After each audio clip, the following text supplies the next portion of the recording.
हमारी से जुड़े हैं, बहुत प्रकार के कार्यक्रम देख करके सेवाएं करते रहते हैं, तो आपसे भी रिक्वेस्ट है। हॉल में बैठे सभी जीवात्माओं को ओम शांति और सभी को इस शिवरात्रि की और अंतर्राष्ट्रीय महिला दिवस की भी बहुत बहुत शुभकामनाएं। इससे पहले मैं अपने विचार रखूं, मैं सुधीर भाई जी, कविता दीदी और सेंटर के सभी लोगों को बहुत बहुत आभार कि उन्होंने मुझे यहाँ आमंत्रित किया और इस उत्सव का भाग बनने का अवसर दिया।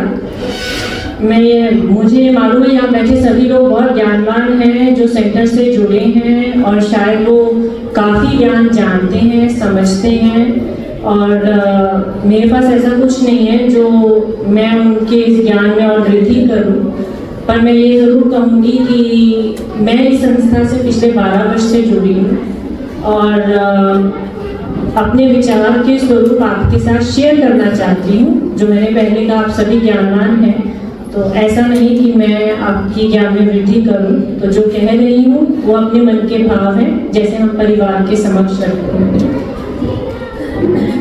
मुझे ऐसा लगता है कि हम सभी भारतीय हैं और हम सभी बचपन से सुनते आते हैं कि हमें सच कहना चाहिए, गुस्सा नहीं करना, लालच नहीं करना। ये हमने कई बार सुन रखा है अपने दादी, नानी, माता पिता से। पर मुझे ये लगता है कि ज्ञान सुनने से हमें पता चलता है, मेथड मिलता है कि ये कैसे नहीं करना, कैसे गुस्सा नहीं करना, कैसे सच बोलना है, हल्का रहना है। मैं अपने एक्सपीरियंस से कहूँगी कि जब से मैं ये ज्ञान सुन रही हूँ, मुझे ऐसा लगता है मैं बेहतर इंसान बनी और हर दिन एक नया युद्ध है। ऐसा नहीं है जो अच्छा है वो हमेशा अच्छा ही रहेगा। हर दिन कभी कोई अलग आत्मा आपके संपर्क में आती है और वो आपको अपनी स्थिति से डगमग करती है। ऐसा नहीं कि हम हर क्षण अपने धैर्य को बांधे रखते हैं, पर ये ज्ञान हमें बहुत सरल और दूसरों के जीवन में मिठास भरने का अवसर देते हैं। जैसे अभी हमारे जज साहब ने भी कहा, भोले भंडारी, शिव शंकर, जिन्हें हम अलग अलग नामों से बुलाते हैं, उनके बारे में कहा। गंगा जो उन्होंने अपने जटाओं में बांधी है, उसके अलावा जो भी उनके पास है वो सभी अशुद्ध है। वो शमशान की राख मरते हैं, भूत प्रेत सब उनकी सेना में शामिल है। वो सबसे सुंदर उदाहरण है कि आपका चित्त, जैसे जैसा ने भी कहा, वो मायने रखता है। बाहरी चीज़ क्या है वो आप पर निर्भर करती है, आप उसे कितनी इम्पोर्टेंस देते हैं।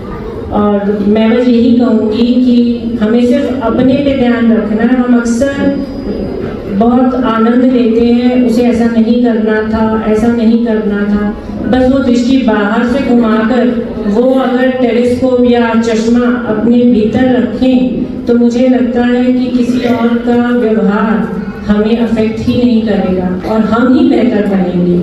तो शिवरात्रि में शिवजी जी का उदाहरण अगर हम लेकर चले तो मुझे लगता है कि हम सभी का जीवन सुंदर होगा। और अगर हम अच्छे चलेंगे तो हम ही उसे सबसे पहले चखेंगे। जैसे एक ज्वालामुखी फूटता है तो वो पहले मोल्टन लावा अंदर पनपता है। We are the first one to test whatever is our feeling, whether it is bitterness और sweetness, then only we can pass it to anyone else. किसी और को हम तभी दे पाते हैं। तो अब आप पर निर्भर करता है कि आप क्या चखना चाहते हैं। दूसरा तो बाद में चखेगा, तो आप पर निर्भर पड़ता है कि आप मिठास करना चाहते हैं या कड़वाहट। ध्यान अपने पर दें। शिवरात्रि का अवसर है और इस शिवरात्रि से जो कल प्रातः आएगी, हम सभी के बीच में जो ज्ञान है उसे हम रिवाइज करेंगे, मुझे ऐसा लगता है, और अपने अनुभव के स्वरूप बेहतर बनेंगे, बेहतर आत्मा, ताकि इस जीवन चक्र से जल्दी मुक्त हो। That is the soul and centre. इसके साथ अपनी वाणी को विराम देती हूँ। ओम शांति। ओम शांति। बहुत अच्छा